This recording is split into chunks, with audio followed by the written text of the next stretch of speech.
Good evening. I just want to tell you that, give you an update on last night's incident with Deputy Kimber Gist from the Berkeley County Sheriff's Office. I'm here at Trident Hospital. I have with me the physicians and surgeons and staff here at Trident. They have worked very, very hard to stabilize Deputy Gist. They've done an amazing job. I cannot thank them enough for what they have done. Kimber's family is here. I've spent the afternoon with them.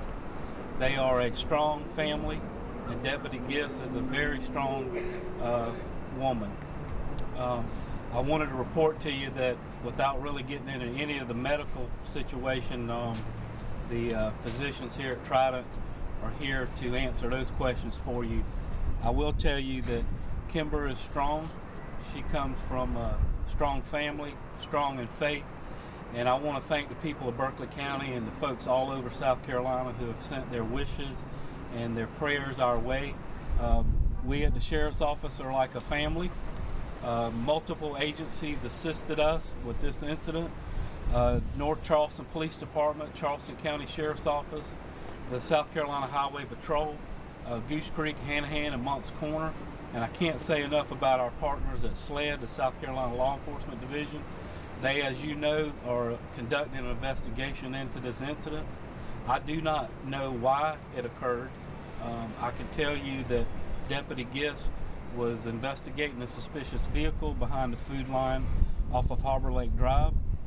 A struggle ensued, and she was involved in a gunfight with an individual who's been identified as Tracy Smith from North Charleston.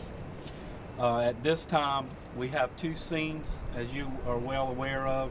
One in North Charleston where the suspect ultimately ended his own life, and the scene there on Red Bank Road, those have been cleared. We are conducting an internal investigation at this time to determine more facts and details about what actually occurred. Again, Kimber is I'm saying she's in stable condition. I've talked with her. I've spent some time with her. She's very strong, high spirits, and she has a long recovery ahead of her. But I'm going to tell you something, folks. These people behind me saved her life, and I cannot thank them enough for what they've done for Kimber and her family since this incident occurred. I'll tell you that this is going to be, we won't have all the answers quickly for you. We will give them to you as soon as we can. And again, y'all know these investigations take time. I don't know why it happened. I know that Deputy Gist was conducting proactive police work, looking at a suspicious situation, and ultimately led to where we are today. When I have more facts, I will share them with you as soon as possible. I wanted to give the staff here at Trident an opportunity to speak to you and answer some of your medical questions, and then I'll open it up again for any law enforcement related questions.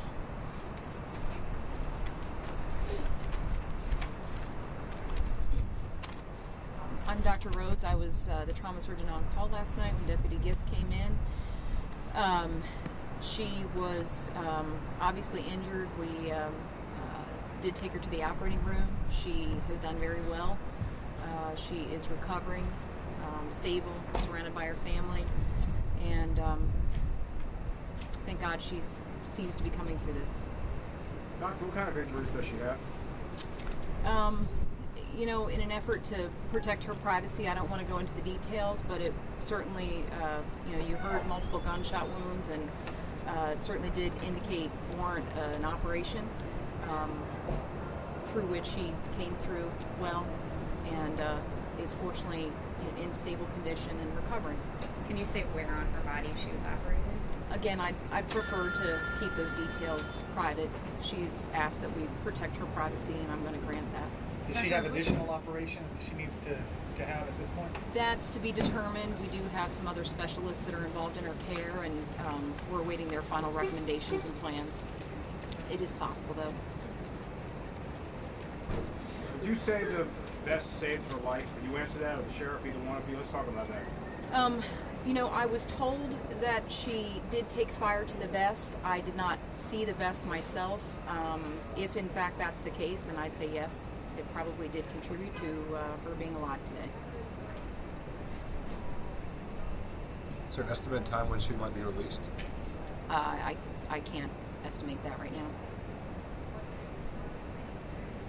Sheriff, can I ask you a question? Sure.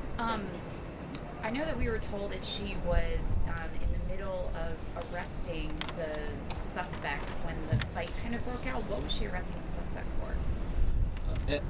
At the time, she was only detaining 2 individuals. One of them had been detained and was in the back of the patrol vehicle. As she was getting information on Travis Smith, that's when the fight broke out, and obviously gunfire ensued during the altercation with Deputy Gist. So how do you define detaining? Investigative detention, detaining someone under suspicious circumstances until you can determine what actually was going on behind the food line, and that's what was going on. It was in the just a few minutes of the investigation, so that's what she was doing. So she was shot while she was, as you're saying, asking questions about identity and what they were doing? Yes. Okay. Was she wearing a body cam? No. Do you know anything else about the background of the suspect? Like, what kind of background does he have? Has he been a regular suspect with law enforcement and other? At this time, I've been notified that he has some charges against him previously. He's pled guilty to forgery, obstruction of justice, altering checks, and that sort of thing. But that's all I really know about him. Again, we're still early. I've been on the phone with SLED, Chief Keel, numerous times today, and have been getting some updates. But again, I don't want to interfere with their part of the investigation. How's the morale of the department? I'm sorry? Any charges been filed against the other person? No, at this time, SLED has determined that individual is a witness and not a suspect involved in the incident. How's the department doing? I mean, this is the second deputy shot within 1 year. Well, I tell folks all the time, we're like a family, and when something like this happens, it affects us all. And but we're strong. We got a lot of community support, and a lot of people are praying for us, and I'm thankful for that. And anytime these things happen, it just shows the danger of the business that we're in. Just something as simple as a suspicious vehicle, and it turned out like this. So again, our department is strong. We are close-knit and kind of surround each other now and get through this and try to help Kimber and her family. Now, on any other ordinary day, is she normally by herself, or is there a reason why she doesn't have a partner? Yes, she's normally by herself. Yes. What is? Do you think that? That the gunman was in when he left the scene? I'm sorry? Can you elaborate on the condition that the gunman was originally in when he left the scene? I don't have that. Once I do, I will certainly share it with you. Is he from this area? Where is he from? I'm told he's from North Charleston. Sheriff, did she fire a shot? Did she get a shot off? I believe she did get some shots off. Yes, she did return fire. That's I mentioned a gunfight, so that's what was going on at that time. Do you think she hit him? Possibly. I don't have all the facts yet. I'm still waiting on all that. Again, it's one of those things where we're looking at 2 different scenes and two different set of circumstances and 2 different jurisdictions. Do you think it says anything that both of these shootings happened? I mean, is it something that is kind of we've all covered, sign of the times, like this Right. anti-law enforcement feeling? Is that something that you guys are thinking about right now? Well, I think we are seeing a trend in society that folks are becoming more violent with law enforcement, and the public expects us to be out there to protect them and take care of them and keep them safe. And it's a dirty job sometimes, and it's a dangerous job. But you know, we rely on our training, which I'm certain that Deputy Gist did, and I think that has a little bit to do with her surviving the gunfight. We rely on that training heavily, and it gets us through those tough times when we're out there on the street, because we're the only ones out there, you know, between the good and the bad. Just for clarification, the gunman pulled his old weapon, correct? He didn't get into a scuffle with her and she threw her own gun, as far as you're aware at this point? Well, again, those details are I'm waiting on SLED, information from SLED about those things, and it just being improper for me to try to go into those kind of details.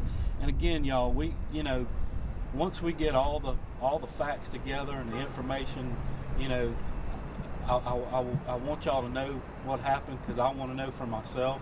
But again, sometimes we don't know why someone chooses to resort to a gunfight with a law enforcement officer.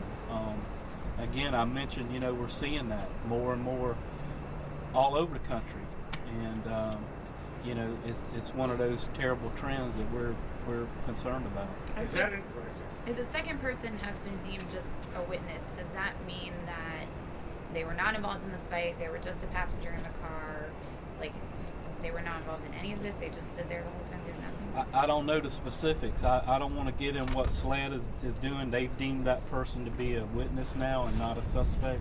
So it'd be really premature for me to try to speculate on what actually that role was. I'm told he's a witness at this time.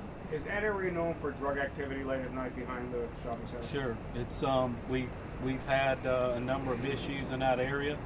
I think y'all have covered, you know, some of the criminal sweeps we've done there in that particular area.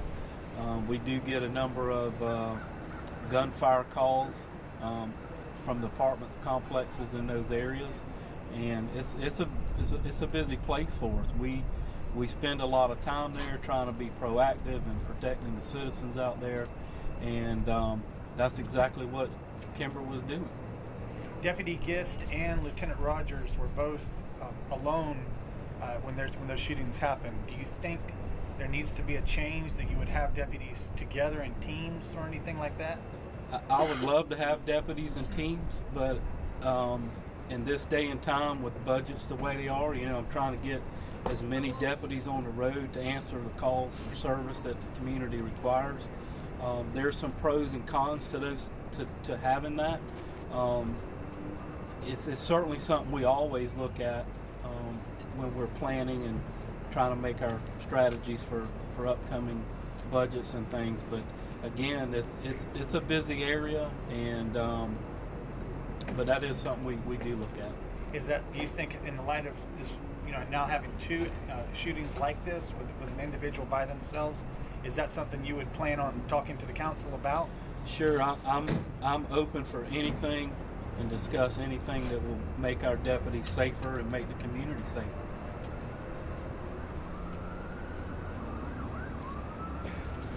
Is that it? Thank you. Okay. We're good. Thank y'all so much.